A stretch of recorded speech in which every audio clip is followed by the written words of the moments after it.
Doctor സിവേലൻ.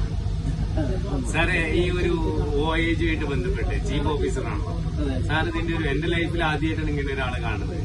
എന്റെ ലൈഫിൽ വലിയ എന്താ പറയുക അനുഭവമാണ് സാറ്. ശരിക്കും ഇപ്പൊ ഞാനൊരു കരിയർ ഗൈഡൻസ് സ്പെഷ്യലിസ്റ്റ് കൂടിയാണ്. ഇത്തരത്തിലുള്ള ചാമിങ് ആയിട്ടുള്ള ജോബ്, കാരണം സാറ് കൂടെ നിൽക്കുമ്പോൾ തന്നെ എനിക്ക് രോമാഞ്ചം വരുന്നുണ്ട്. കാരണം അപ്പൊ നമ്മളിത് പറയുമ്പോൾ കുട്ടികൾ പറയാം എനിക്കിങ്ങനെ ഷിപ്പില് ക്യാപ്റ്റൻ ആവണം, ചീഫ് ഓഫീസർ ആവണം എന്നൊക്കെ പറയാറുണ്ട്. പക്ഷെ ഇതിന്റെ ഒരു അനുഭവത്തില് ഉള്ള ഒരാളോട് സംസാരിക്കുമ്പോൾ കിട്ടുന്ന ഒരു അനുഭൂതി ഉണ്ടല്ലോ, അത് ഭയങ്കര. സാർ എന്തെങ്കിലും അനുഭവം സാറൊന്ന് എക്സ്പീരിയൻസ്, കാരണം ഇതൊക്കെ എന്താ പറയുക കുട്ടികൾക്ക് പറഞ്ഞു കൊടുക്കാനുള്ളതാണ്. കാരണം സാറെ പോലെ സാറൊക്കെ ഈ ഫീൽഡിൽ വരാണ്ടായ കാരണം, ഈ ഫീൽഡിൽ വരാനുള്ള കാരണം വെച്ചാൽ നമ്മള് കുഞ്ഞുനാളില് ഇങ്ങനെ ഓരോ എന്താ പറയാ, എസ്പെഷ്യലി നമ്മുടെ ഈ ഫാമിലിയിൽ 1-2 പേര് വർക്ക് ചെയ്യുന്നുണ്ട്.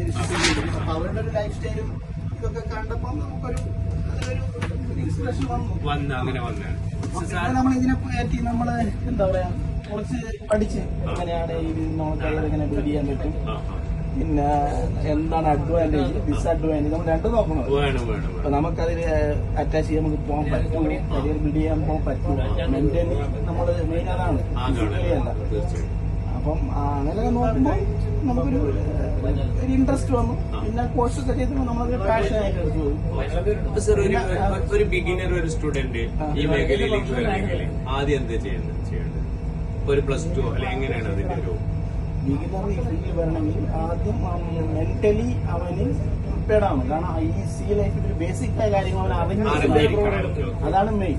അല്ലാതെ വെറുതെ ഇപ്പൊ കുറച്ച് സിനിമകളുടെ കപ്പൽ ലൈഫ് ഇങ്ങനെയാണ്, കുറച്ച് സാലറി ഉണ്ട്, ആ രീതിയിലല്ല. അതിനെക്കുറിച്ച് അറിയണം. അതിനകത്ത് നമ്മൾ ഏത് രീതിയിലുള്ള ജോലിയാണ്, ഏത് റിസ്ക് ഉണ്ട്, പിന്നെ നമ്മള് എന്താ പറയാ എങ്ങനെയാണ് നമ്മൾ മാനേജ്മെന്റ് ചെയ്യേണ്ടത്, അങ്ങനെയുള്ള കാര്യങ്ങളെല്ലാം നമ്മൾ അറിഞ്ഞിരിക്കണം തീർച്ചയായും. അപ്പൊ അത് നമ്മളെ ഇൻട്രസ്റ്റും നമ്മളെ പാഷനുമായിട്ട് അത് യോജിച്ച് വരുന്നുണ്ടെങ്കിൽ നമുക്കതൊരു കരിയറായിട്ട് നമുക്ക് എടുക്കാൻ പറ്റും, ബിൽഡ് ചെയ്യാൻ പറ്റും. നമ്മൾ അതൊരു മെയിൻ വേണ്ട നമ്മളെ ഇൻട്രസ്റ്റും വേണം. ഇപ്പൊ ഒരു ഡോക്ടറാണ്, ഒരു എഞ്ചിനീയർ ആണെന്നുണ്ടെങ്കിൽ അവർക്ക് അതിലായിട്ടുള്ള ഒരു ഇത് വേണം.